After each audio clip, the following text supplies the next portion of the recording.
All right, folks, thanks for joining us. Matt Hill here with Carol Ponton. So glad to be back with you, Carol. Been a while. You too, Matt. And we were going to start off talking about appeals, but I just got to do a shout out to Radio Killer. I appreciate it. Somehow you are always on first and ready to go. So I love that. And thank you also for the mic check. Please give us more if it's not working. I apologize about that the other day. So hopefully you'll be able to hear us, because we're going to start out talking about the different avenues of appeal in this new system that the Appeals Management Act, Modernization Act, AMA. It's something, Carol, I think we just see constantly evolving in our practices, don't you? As far as you think we should do it this way, and then maybe we do it that way. What are you seeing? Well, before under the old system, there was no thinking. You automatically filed a notice of disagreement. And if that was denied, you filed a VA-9. But now you have a number of choices. And I'm finding that it's an ongoing thought process as to which choice is the better. So you can either, if you've been denied, you can file a supplemental appeal and start over again, or you can file a higher level review to ask someone to look at all of the evidence again. No new evidence, but the evidence was in there. Or you can go to the board. And there are 3 different ways to go to the board. And initially, we went to the board because I think we get a better decision from the board. But because of that, the board became just swamped with cases. And as we know, they're so far behind that we're trying to win at the regional level. So this is what I've been finding lately. The higher level review is usually not a good place to go if you want them to look at the facts again. They don't seem to change their mind very often, but it is a very good place to go if you can show that there's been a failure in the duty to assist. So by that, I mean, say you filed for service connection for PTSD, secondary to, let me say you filed for major depressive disorder, secondary to your service-connected back pain. And what the VA compensation and pension exam said, well, in the service, you did not have any major depressive disorder, so I'm denying your case. Well, that wasn't the issue. So what you say is there was a failure in the duty to assist because the veteran filed for major depressive disorder secondary to a service-connected back claim, and that was not evaluated. And I'm finding that 99% of the time, a new compensation and pension exam will be given, and we're probably winning 1/3 of those. So it has been beneficial to do that. So Carol, but because what's so important to all of us here is time frame. So the veteran gets that first decision where they screw up the fact that they didn't look at the depression secondary to the back, and then you higher level review. How long is that taking you to get the higher level review decision? Sometimes they come within a month. Sometimes they come within a year. It all seems to depend. Like the second thing I was going to tell you is, I had a veteran who already had 100% under unemployability, and then he was awarded 50% for headaches. And of course, they didn't. Maybe he had 100% schedule. So when he got the 50% for headaches, he still had 100% for schedule. So I said there was a failure in the duty to assist because the VA has a duty to maximize benefits. And they didn't consider whether the PTSD, which he had rated at 70%, should have been the sole disability. And therefore, these other combined ratings, which added up to 60%, should have given him SMCS. I did that under the CAR program, filed it within 30 days of getting the decision. And within 3 weeks, I got a favorable decision. They went back and said yes, and they didn't even send him out. They just said, yes, he should have had SMCS, and they granted it all the way back to when they should have, which was shocking. That's a 3-week favorable decision. So I'm finding that they are very, very interested in these duty to assist failures, because that's something that the VA will send back immediately to them. And they want to make sure they clear that up. Yeah. And as far as I think Carol's going to talk about next is supplemental lane. One thing you definitely want to look at when you get that first decision is under each decision for each claim, at the very end, they should have what's called favorable findings. Okay. Mm-hmm. And that will tell you what they think is missing. And that to me sometimes guides whether I go higher level review, or if I go, I go back to a supplemental claim where I can put in more evidence. What Carol's saying is, if the higher level review is, or if it shows that you have a service-connected back condition and you have headaches, And then you read up further where it says, oh, well, you don't have a direct service connection. You don't have depression that's directly related to service. Well, then she's saying, I know that I can take these facts and just go straight up because I'm not changing any facts. I'm just arguing the VA failed to actually look at the whole claim, the different ways it could approve the claim. And here she was specifically saying it should be secondary. Right. But if they're saying there's no diagnosis of headache, right, or excuse me, no diagnosis of depression, you can get it. Well, maybe there is a way to get a duty to assist there, but really I would be considering, I want to go back to the to file a supplemental claim with new medical records, a medical exam, something showing that there is a diagnosis or there are enough signs and symptoms that the VA should send it back to a CMP exam to see if they could now diagnose the disability. Right. Or it may need to go to the higher level review because there actually is a diagnosis of depression in the VA medical records that they didn't, when they reviewed all the records, they didn't actually look at. And so I would point out to them that they say that there's no a diagnosis of depression, but it's clearly in these VA medical records, which are attached. And therefore there was a duty to assist in that they did not give an adequate and thorough compensation and pension exam. And I've had luck with that as well. So the final thing I'd say about the higher level review is often they are not even giving a compensation and pension exam. In aid and attendance, they almost never give one. And there are a number of others. For some reason, they just decide you don't need one. And when I say there was a failure in the duty to assist in that they didn't even give a compensation and pension exam, I get those automatically as well. So I'm finding that the higher level review has areas that you can win on. And so I encourage you, if you find they didn't give you a compensation and pension exam, or they didn't actually evaluate the question, was the PTSD, was the major depressive disorder secondary to your back as opposed to occurring only in service, or if they didn't give you the maximum rating, if you should have gotten SMCS or something that you thought they didn't even look at, those are good cases to take to the higher level review. Now, with Matt, I agree on the supplemental claims, or if say you get new evidence that came in after the original decision, then I would go to, before I would have gone to the board, but now I'm going to the supplemental review, hoping that I can at least get the client a couple of years of benefits while we maybe have to go to the board to get all the way back. What are you seeing, Matt? I see the same thing. And I almost always try the higher level review. I have, knock on wood, I have not seen one take a year. I'm seeing them take a month to 3 months at most. And that just gives me a better perspective of where the case is and lets me know where I go from there. If, typically from there, if we can't get it, then I'm going to go back and file more evidence in a supplemental lane, because like Carol said, the BVA has turned into a black hole. And where we were, when we as a firm originally strategized, where do we go? What do we do? We were very excited because it looked like we could go to the board faster. Well, now that's a trap. I mean, the VA is somehow, their date, they're saying, we've talked about this a lot, was September 19 or something. I think I told y'all that we were told about a year ago, as far as the effect, the VA Form 9 date they're working. Well, they're going backwards somehow. It's earlier than that now. So anyway, we've been trying to figure out how we win at the RO, and I'm with Carol. If I can, I want to take it to higher level review because that's the fastest way to win for my vet if I have an angle. If I can't, I'm bringing up supplemental lane, looking what my favorable findings were, because those are binding on the VA. Once they say, hey, you have a diagnosis, or hey, something happened to you in service, they can't try to retract that later like they used to. And so then I've tried to find what is it they said I didn't have and get that, put it in the supplemental lane, and hopefully I'm winning there. And when you go to the higher level review, you have to use the key words: duty to assist, failure of duty to assist. It's sort of like stop. You get their attention.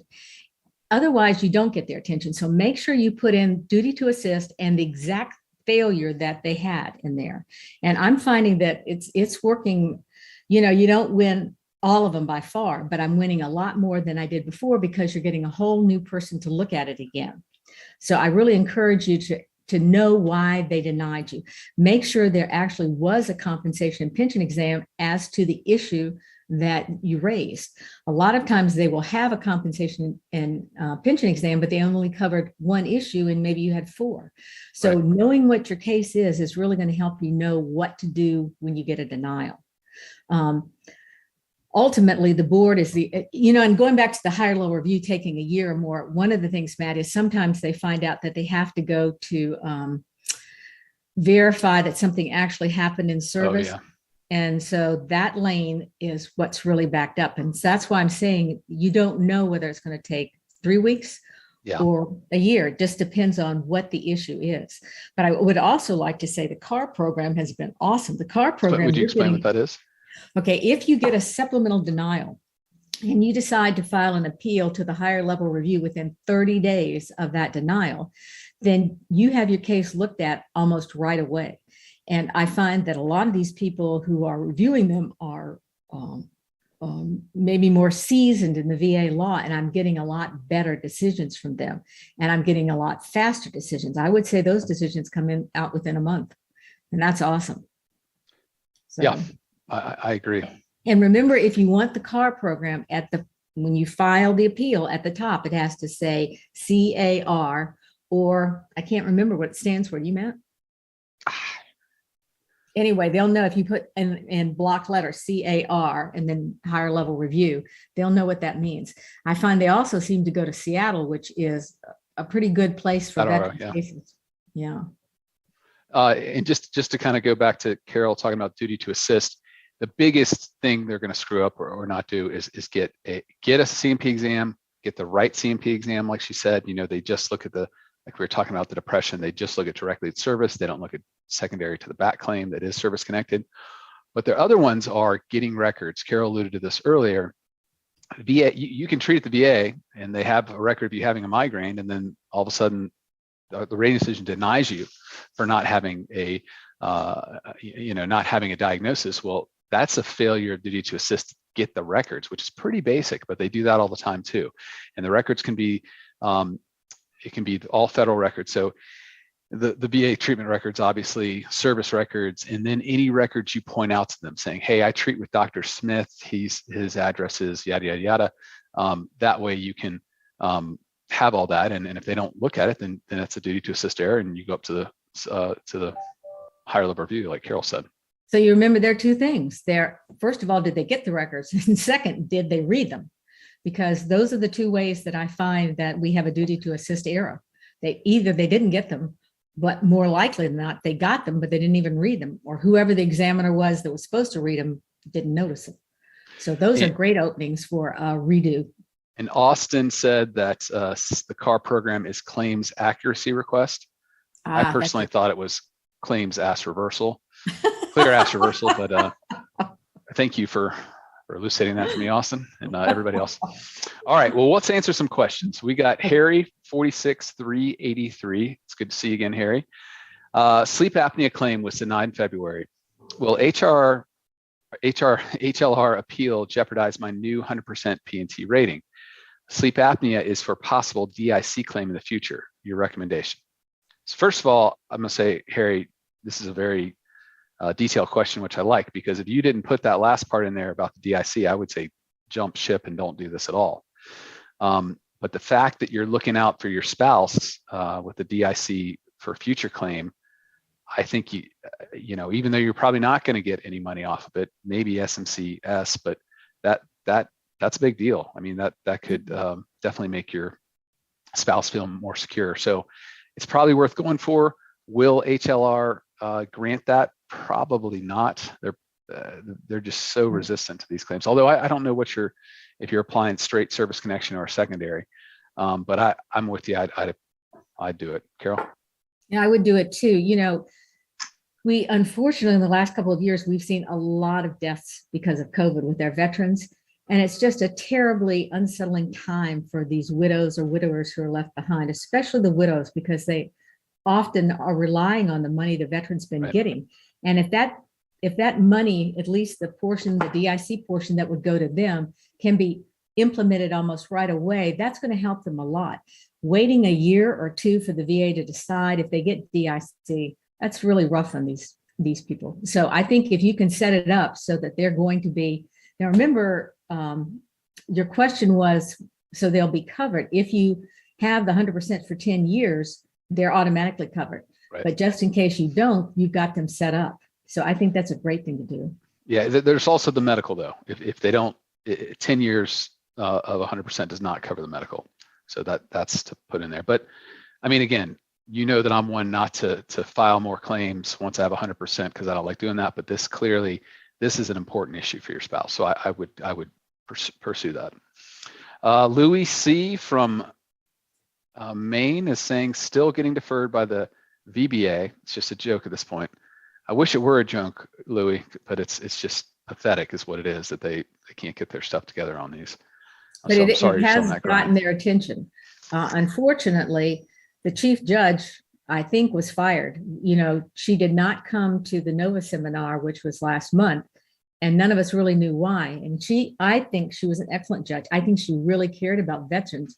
And I also think she was set up because when they redid this program, Matt, all of us knew that it was not going to work, that the VA had decided that most of the cases would go to the higher level review. We knew we would go to the board because that's where we're going to get the best answer most of the time. So what happened was the board, so all of the money that the VA had was put into the higher level review. The board didn't get money for the extra people that were going to come their way. And so that's why they ended up with this backlog. And so we knew from day one that there was no way they could do this. I think she's been blamed for it, but it's nothing she can do. Well, also, I mean, she has her hands tied in that. Yes. The legacy appeals, which are the older appeals, are that they're making them work those first. That makes sense to me that they would work those. But what they're doing is all these appeals we're putting in good faith under the AMA, they're literally just putting them in a black hole. Yes. And I had a chance to speak to her, and she said, I think she basically admitted it's not right, but it's Congress that's pushing her and them to do it. So, I think she's done great, but it's like Carol said, they need a scapegoat. And had she not had her hands tied, I'd like to think she would have been more judicious. I think she tried really hard. And that brings up one other thing we didn't talk about, Matt, when we were talking about appeals. I do go to the board if my veteran is 75 years or older, if his case is terminal, if he has a Purple Heart, or if his financial situation allows us to get a motion to advance in the docket, because you can file those new appeals, the AMA appeals, to the board and get them processed fairly quickly if you fall under one of those categories. So I'm always looking to see, can I win this at the board? Because most of the time I'd rather go there because I'd feel more confident of what we get. Yeah, that's so always those look reasons. To see that. Huh? And 75 is automatic, which is great. But if you have one of those reasons, I totally agree. Get to the board as fast as possible. Yes. Because those they are actually prioritizing that one above the legacy ones.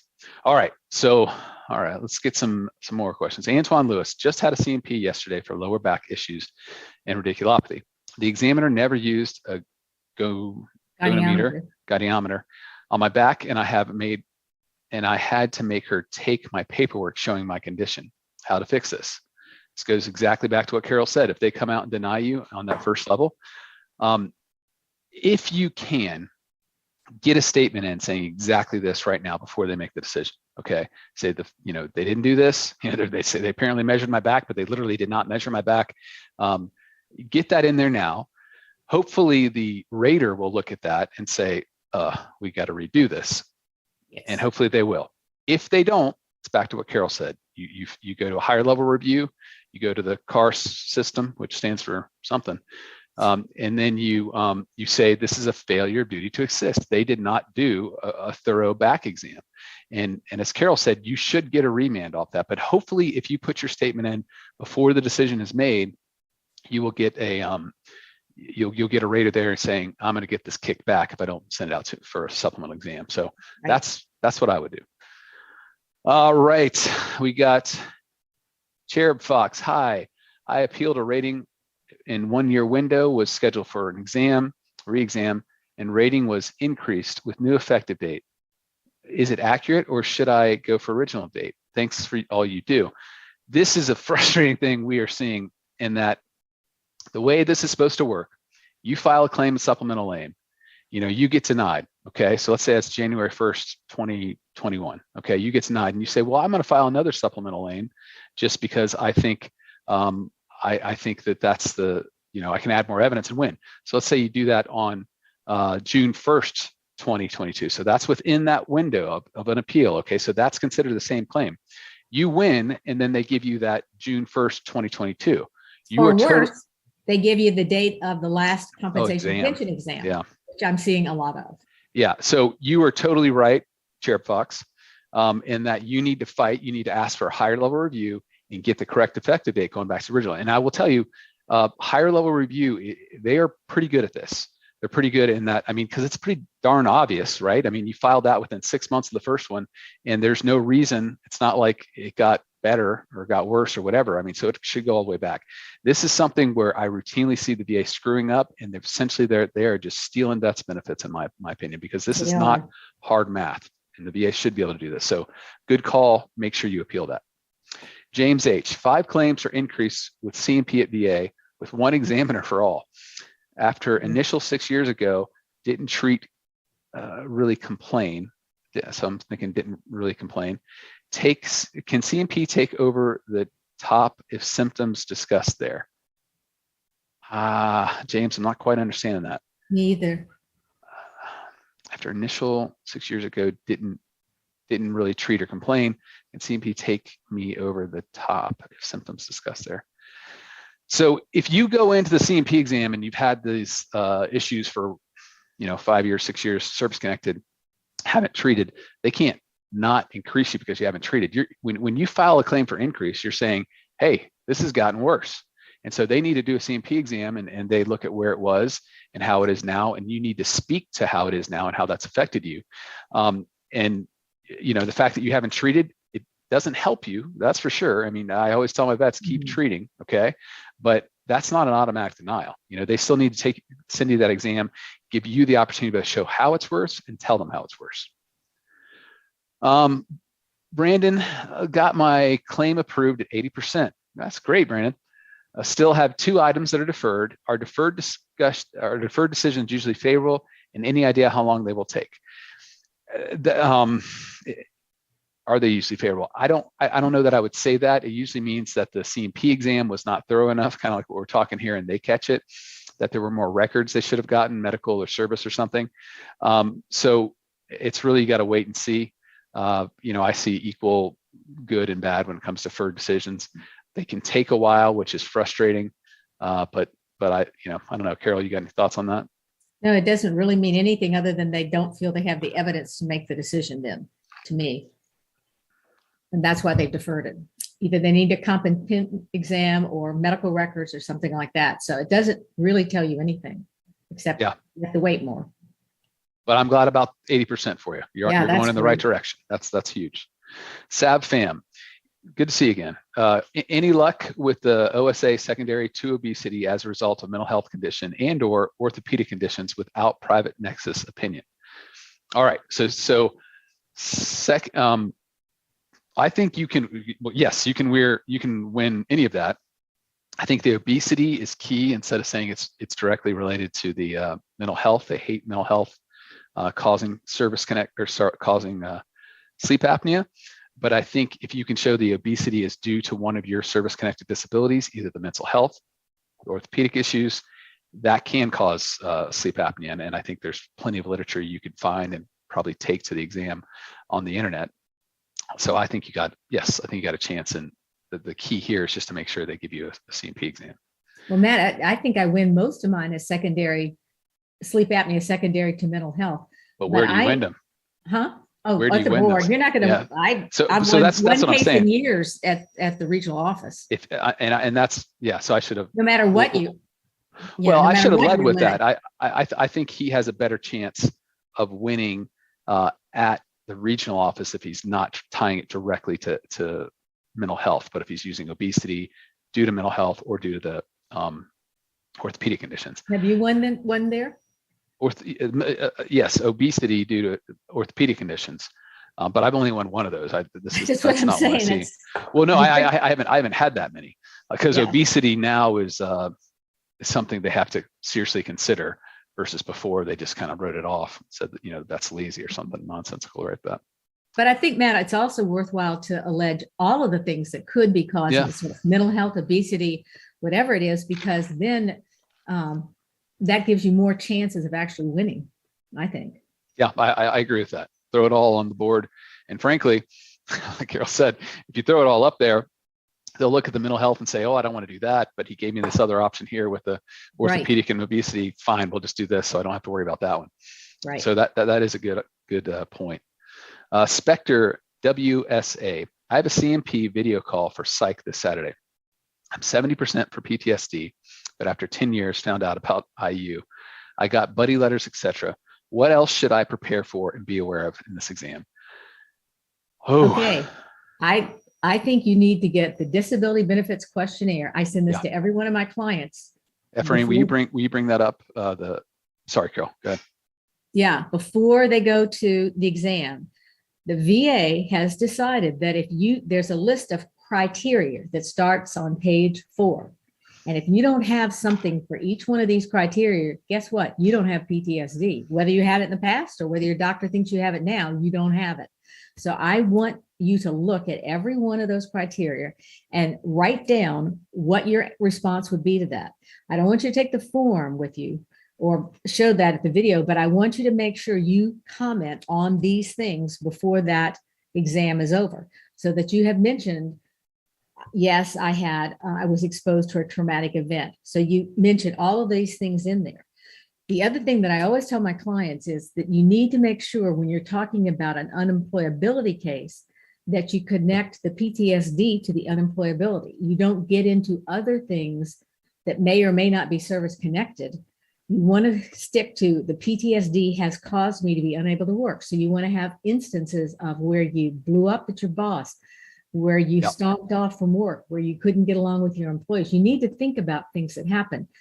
Because when you're put on the spot, a lot of times you don't really think, you're sort of just frozen. So you want to make sure that doesn't happen to you, and it won't if you have everything written out ahead of time. So I think it's really important to prepare for these. And finally, I think the worst thing you can do is be the nicest you've been in 20 years to this person.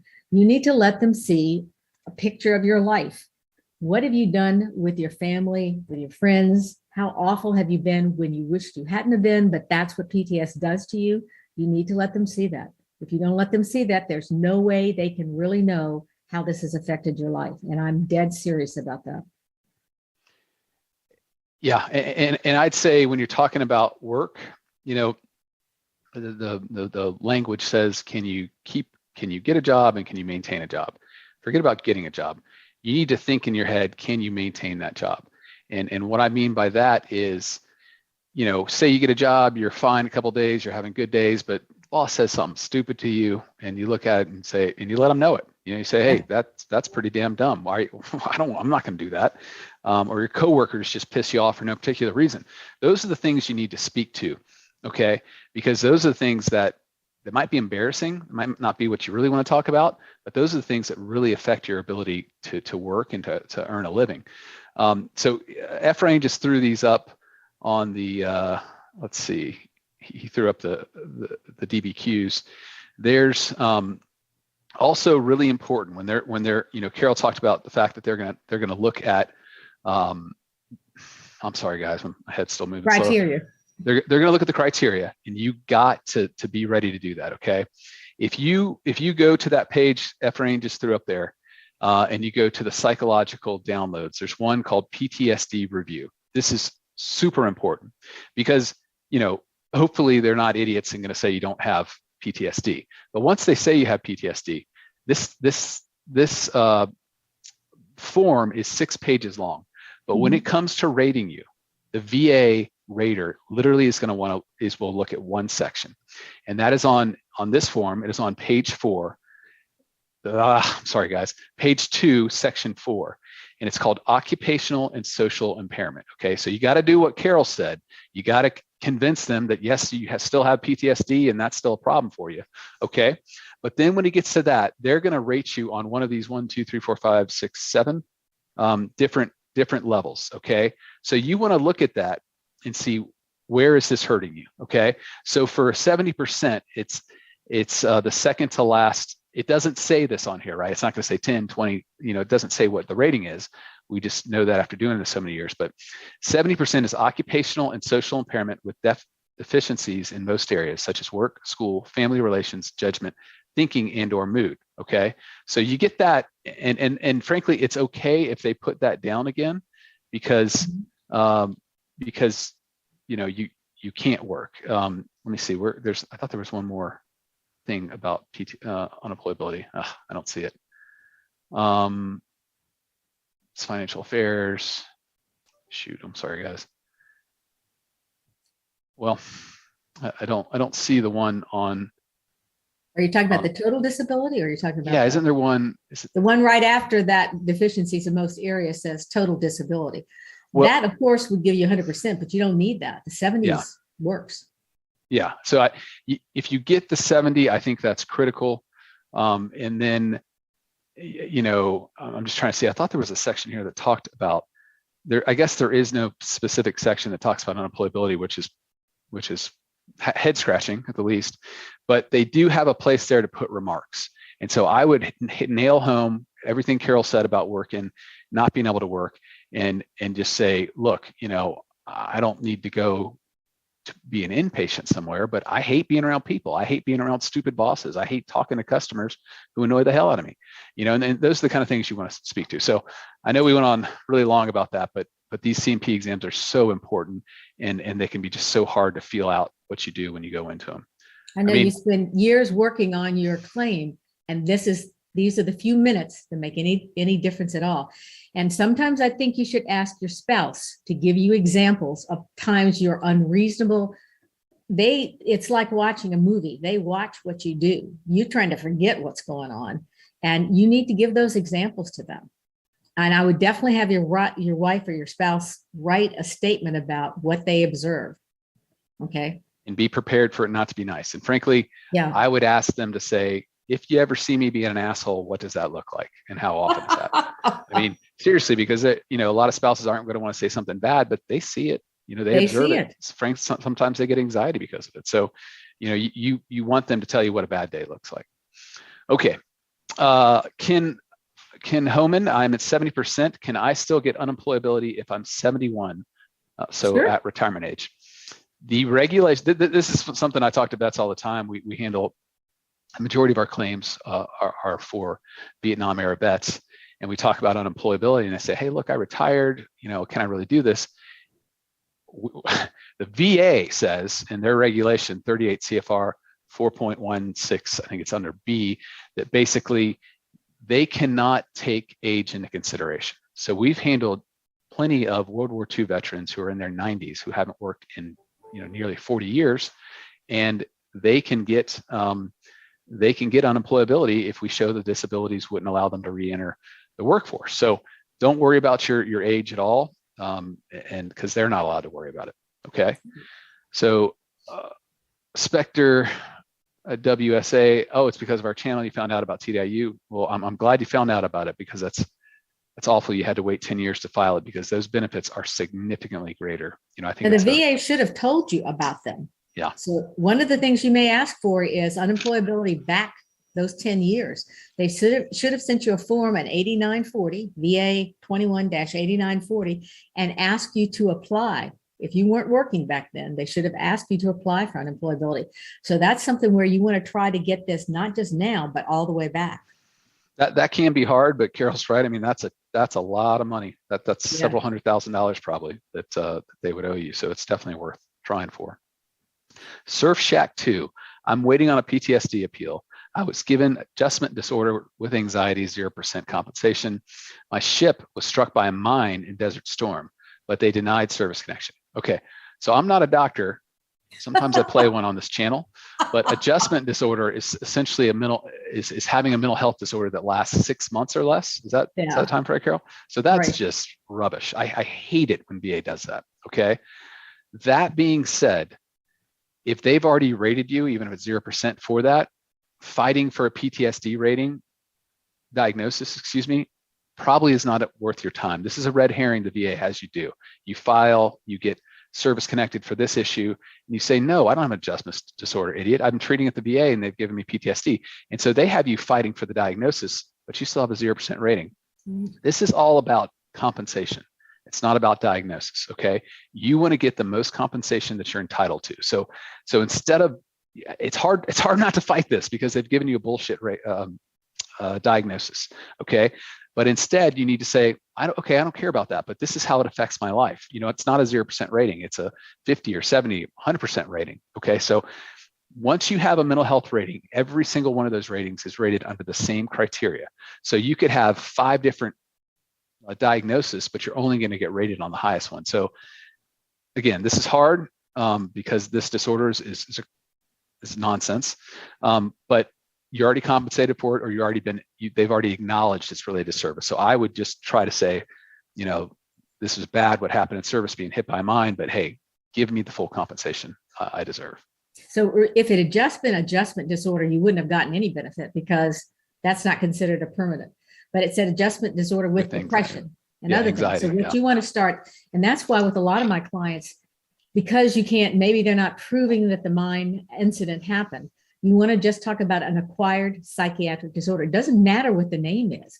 You've got a psychiatric disorder because of what happened to you in service. And that's really what you want to emphasize. And once again, you want to treat this like your one shot, because it is one shot, to let them have a picture into your life.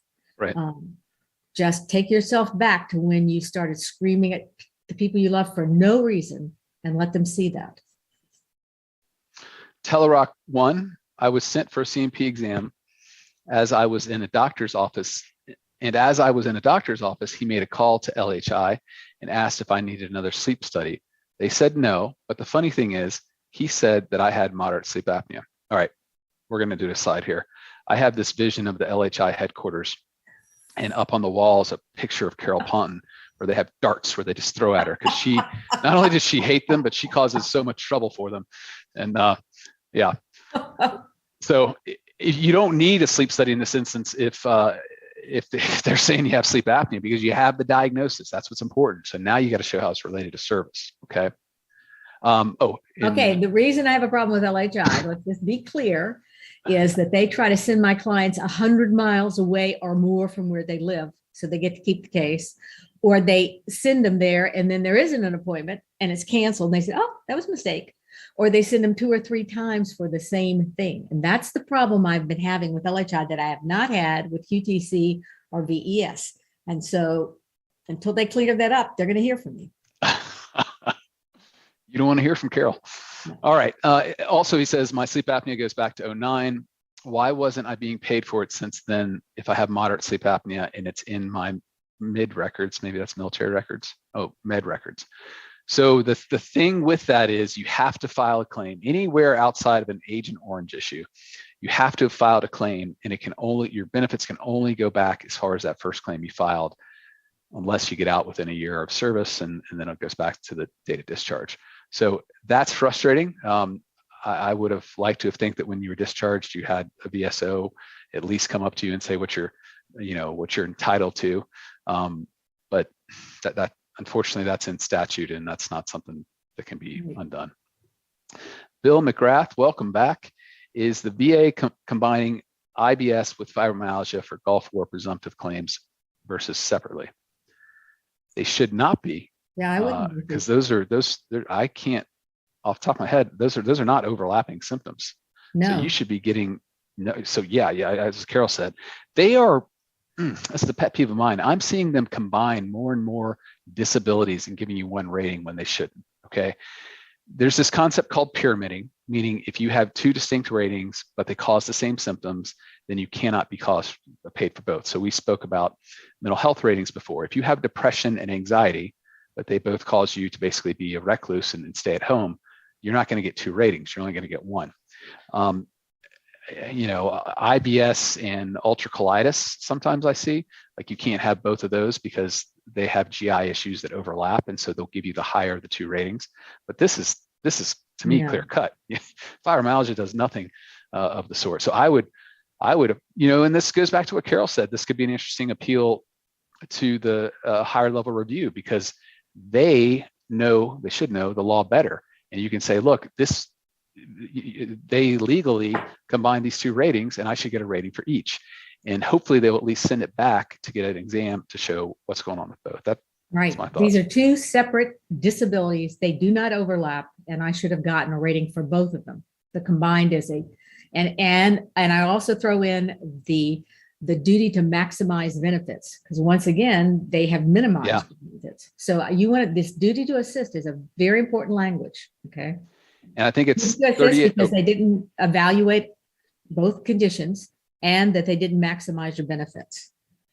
38 CFR 4.1, 38 Love CFR these numbers. 4.1. Well, I mean, you throw this at them and it scares them because they don't even know what their damn regulations say.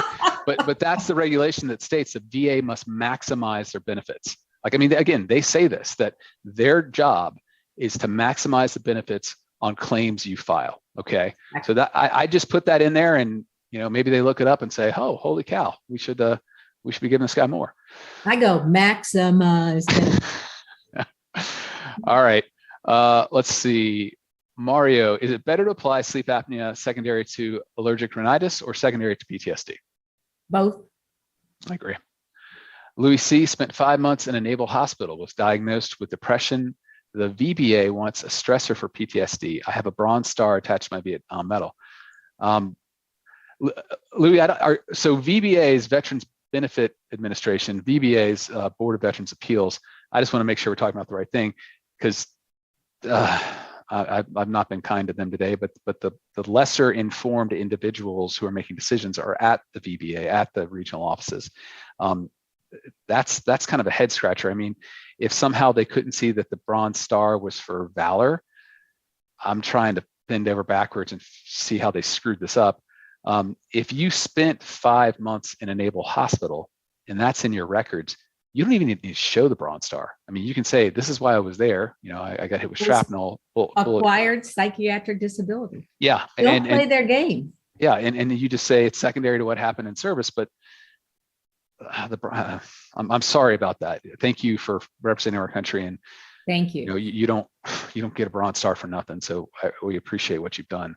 Don't let that be a red herring though. If you've got the evidence of you being in that hospital, that's all you need. That's all you need right there. And you say, this is where I was hurt.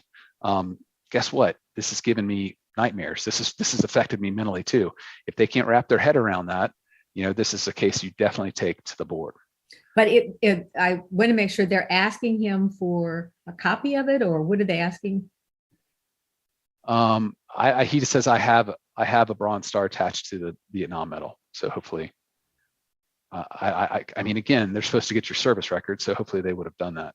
But even though things are stupid, I always give them whatever they want right away, because otherwise they're just going to sit around and wait for it to come in.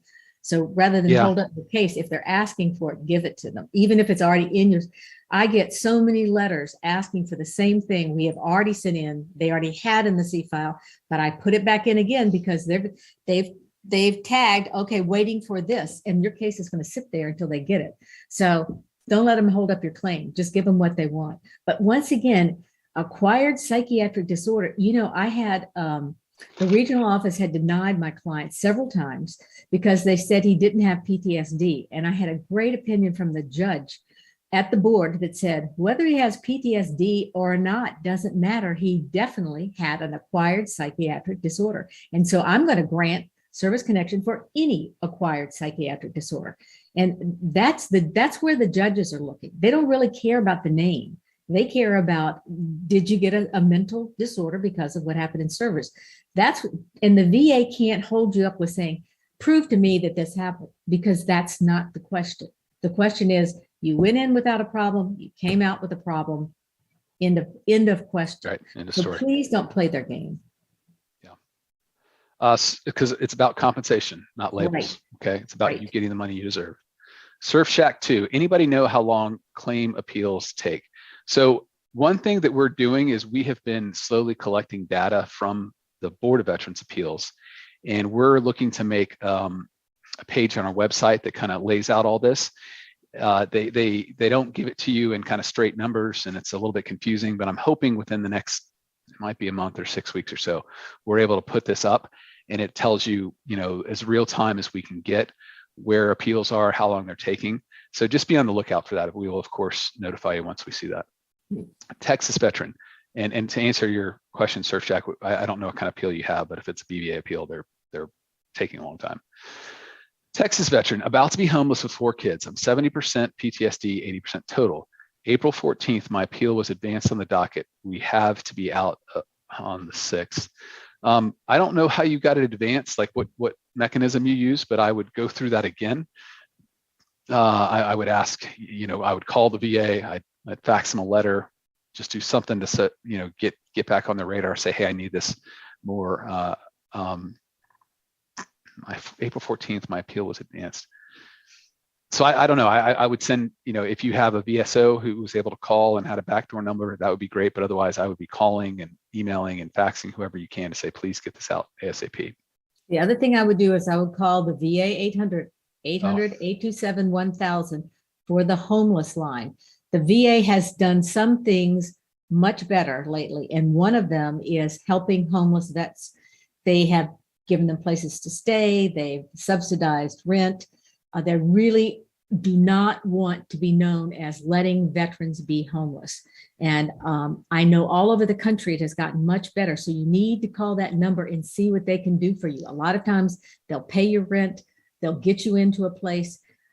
It all just depends on the locale, but please call that number right away, because with the board, they have a lot of cases.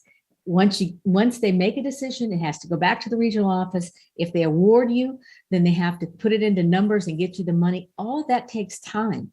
So you need a secondary plan, and that's to call for the homeless line, okay? And for what it's worth, if you could take that advance on the docket sheet to your landlord, I don't know if that would help, but just say, hey, look, this is going to be decided soon, and hopefully this will get me the money I need and I can pay you off right away. R. Pickens, I originally submitted an MST claim in 2009, which was denied. The VA has since admitted that they were not properly processing MST claims back in 2009. Is there any way to do a Q to get back pay on this? So I wouldn't look for Q.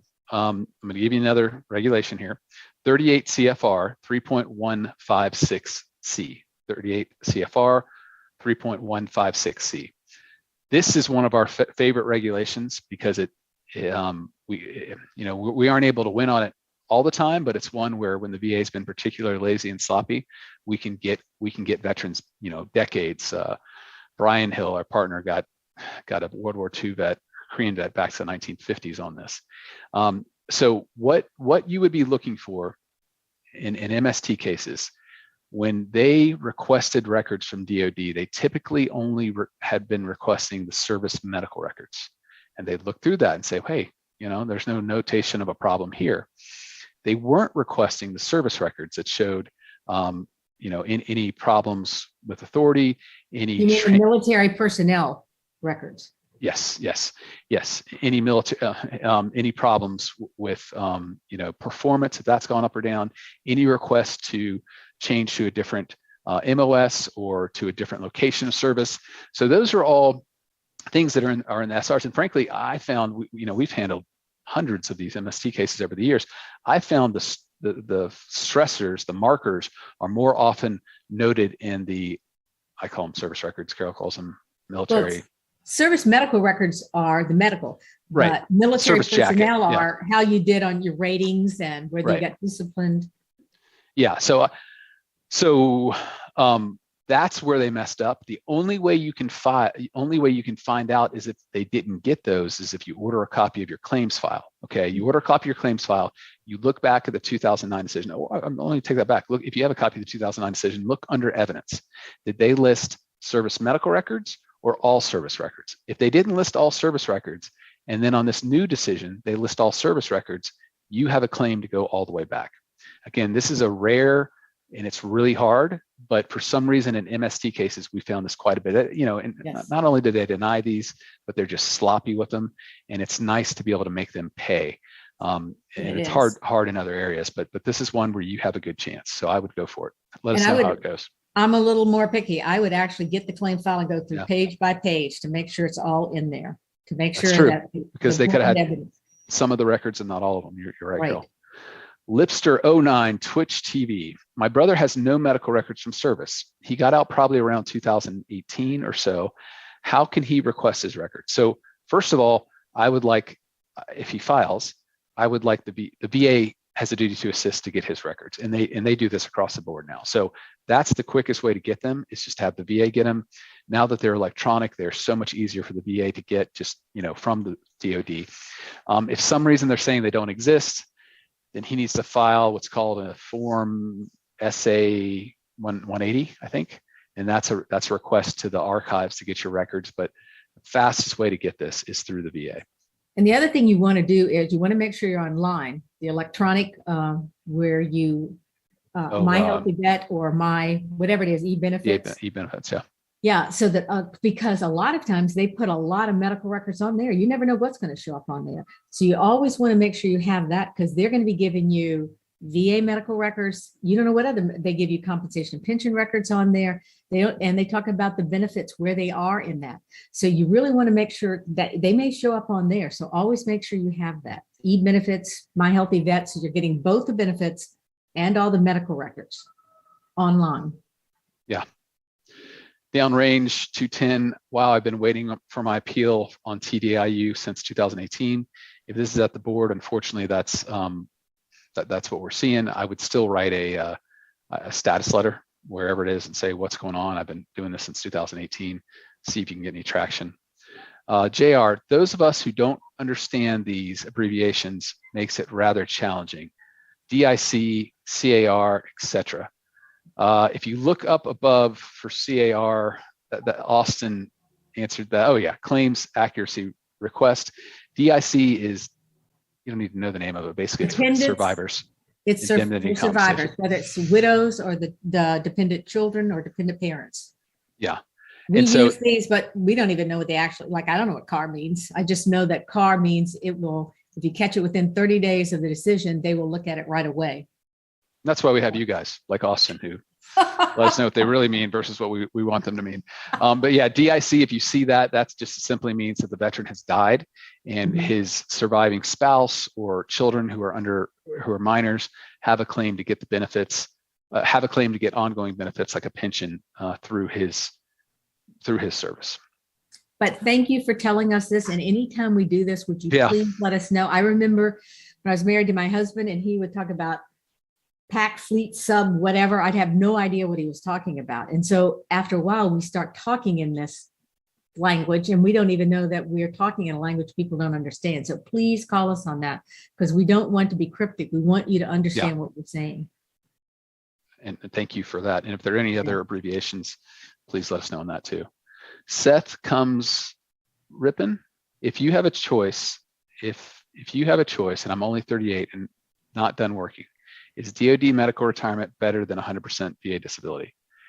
You should be able to get both, but 100% VA disability is tax-free. So if you have to choose between that or anything else, I'd always choose that. If you're 100% disabled, that does not mean you can't work. Unemployability means your ability to work is restricted. But if you're straight 100%, you can go do whatever you want to do. Will the VA try to use that against you in the future? Possibly, but I think you can get both, but if you can't, definitely 100%. Why is compensation, this is Alma, for BVA taking so long when it's been going on since October 2020? Alma, this is what we were talking about, and this is what we bought into as advocates, is we trusted them when they said, file your claim, put it into AMA, and then go to the board if you have to. And we've done that. We've stayed away from the hearing lane because they've said all along the hearing lane is going to take forever. If you're in the hearing lane, send them a letter saying, I don't want to be in this lane anymore, cancel my hearing. But we have a ton of cases from 2020 that they're not working because they tell us they got to work these legacy cases because Congress told them. So we're frustrated. We were told that those cases would be decided, yet we've just got a pile of them sitting there that they haven't done a darn thing on. Yeah, it was really, there were some, we've done this law for 30 years. And there were some of our fellow lawyers who were saying, I don't trust him. It's not going to happen. And we were thinking, well, really, it's a great plan. This is really going to work. And unfortunately, we're right back to where it's always been. It worked for a year. Year. They actually decided them quickly for a year. Yeah. We are running out of, so there is a hearing coming up. Efrain's going to throw the link on there. That NOVA, National Organization of Veterans Advocates, I sit on their board of directors, was a hearing before the House of Representatives Committee on Veterans Affairs, and they're looking at unauthorized or basically reps who are not authorized, who've not got accredited, who are representing veterans before a claim is filed. And I need to watch that because we've just been told it's more and more a problem that these people are getting these unauthorized reps. They're helping them. They're giving them medical exams, but then they're charging them on their ongoing benefits, which is illegal. So anyway, I just want to let you know, we got a few more we can go through here. Comwell, good to see you again. Hello. I went to my PCP, so your primary care at VA, and completed aid and attendance form. They told me I was denied, but I never submitted the form. And when I called, the VA doesn't have a copy. What do? I would submit it to the VBA, Veterans Benefit Administration. They might have said you're denied for like caregiver, but yeah, you got the form from the Veterans Health Administration. Now get it over to the Veterans Benefit Administration and go from there. And remember, this is the HLR, the higher level review. They should have given you a CMP exam on their own. You didn't have to provide one to them. The fact that they didn't give you one means that they owe you one now. They failed in their duty to assist. Alvin B, we talked about this before. Sleep apnea, is it secondary to PTSD, tinnitus, sinusitis, migraines? Put it all in there. You know, put it all in there, and the VA has to consider all of them. Okay. Let's see. RJ Hill had a CMP exam yesterday. Secondary plantar fasciitis. Nurse practitioner said there's no studies to show it was caused by service-connected degenerative disc disease or service-connected knees. I know they're going to deny the claim, even though I've had symptoms, diagnosis, and a nexus letter. How do I find studies to refute this nurse practitioner? Google is your best source on this. I'd look to see, you know, what can cause plantar fasciitis, and I go from there. And do I need to pursue a higher rating for sciatica? I mean, if you're not, it doesn't look like you're rated for sciatica. It's degenerative disc disease and knee. So if you've got numbness, tingling, loss of sensation down your legs, then you need to put that claim in. Yeah.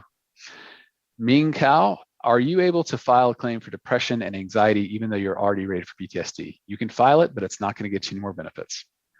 All right, I'm going to jump around a little bit here. Let's see, Kevin S. I want to add more evidence with the supplemental before submitting my PTSD increase appeal. Is this wise, or should I go to the board evidence lane directly? Do not go to the board evidence lane. We've got a lot of cases. Again, this thing we're told, oh, put it in the board evidence lane, it'll go faster. And then we're told they're not looking at those at all. So do not go there. Yeah, I go to the supplemental claim. Hopefully you get them to give you a decision that's right. You know, and we go from there. Unless you're 75 or older, yeah, have a Purple Heart, yeah, terminal illness, or you can show you've been evicted, foreclosed, financial problems. Then they'll advance your case. Yeah. Okay. So a couple more things. Linda, my sister was Fort McClellan. She's showing signs of Parkinsonism. Is anything being done at Fort Mac for veterans from the Vietnam era? She's 30% PTSD, and from her time is CID. Those were a lot of abbreviations. If you're out there, what you really just need to know: Fort McClellan and Parkinsonism. So if you look, Kerry Baker and I did a series on this as far as what was at Fort McClellan, the toxins, the herbicides, and how they cause, frankly, the exact same disabilities as Agent Orange.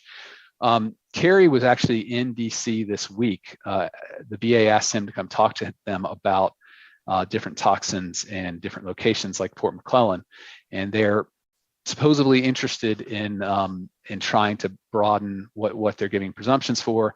You know, we're not waiting around. Go to our series on that, and there is a ton of evidence at the end of it that you should look at. Hopefully you can win on that. I mean, you know, we handle a lot of these cases because the VA just denies them out of hand, but that evidence should get you started. So all that to say, she should win. Make sure she has that case in and fight like hell until she does. This is a good question. Can you receive SMC aid and attendance while being part of the caregiver program? Yes, you can. What caregiver program is through the Veterans Health Administration, and then the aid and attendance is through this program, through the. And the caregivers the money goes to the right. caregiver, and the aid and attendance, the money goes to the veteran. So they're totally separate. Okay. Greg, is 100% P&T really permanent? This is another one of the way the VA tricks you. No, it's well, let's put it this way. The permanent they mean is, well, we don't think it's going to get better unless you give us evidence that it does get better. It's not protected. That's the important thing. Okay. You have to have, you have to be service connected for 10 years for them not to be able to take that away, unless it's fraud, in 20 years for a rating not to be taken away. Okay. So that's why I say, even if you're 100%, keep on going to your doctors, keep on making sure they understand what's going on with you. Even if you feel like a broken record, you're saying the same thing again and again, say it. Okay. Right. Okay. Let's see if we can get one, maybe two more. Can you work, this is from GI, can you work with 100% mental health rating? Yes. If you're 100% scheduler, yes, you can. Yeah, you can. Not unemployability, just the right. schedule. But I think that's something they would evaluate if they saw you working. All right. So let's see. I get another one. Let's see. Trying to find one good one to end on, and of course I never can. Okay. I